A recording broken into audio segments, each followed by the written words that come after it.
everyone, myself Akshash. Myself, Chitransh Mishra. Myself, Yash Jaiswal. We are the student of class 9 of DPS Academy. Under the session of 2025 Wildarton Viksit Bharat, I am leading a group that name is Unstoppables.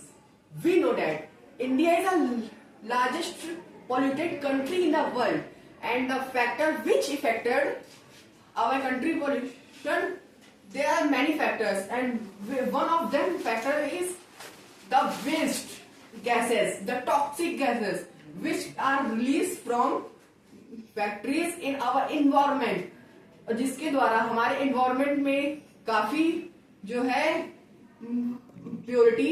Impurities बढ़ रही हैं और purities कम होती जा रही हैं, oxygen जो है इम्प्योर होता जा रहा है और उसकी प्योरिटी की लेवल जो है वो डिक्रीज होती जा रही है।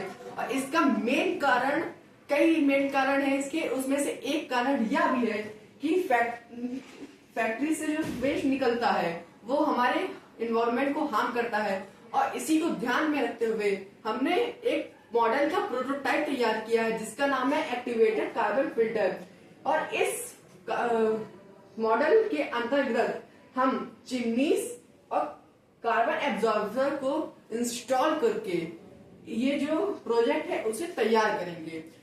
हम क्या करेंगे, फैक्ट्रीज में चिमनीज को इंस्टॉल करेंगे और इसमें जो हार्मफुल गैसेस होती है उसको पाइप के थ्रू ले जाके कार्बन एब्जॉर्बर में उसे प्यूरिफाई करेंगे।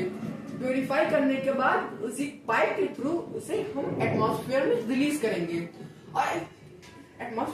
करेंगे अगर यही प्रोजेक्ट हम इस फैक्ट्री में ना लगा के सारी फैक्ट्री में लगाएं, इससे हमारी अर्थ में, हमारे एटमॉस्फेयर में कई हद तक जो पॉल्यूशन का लेवल है वो कम होगा। Thank you.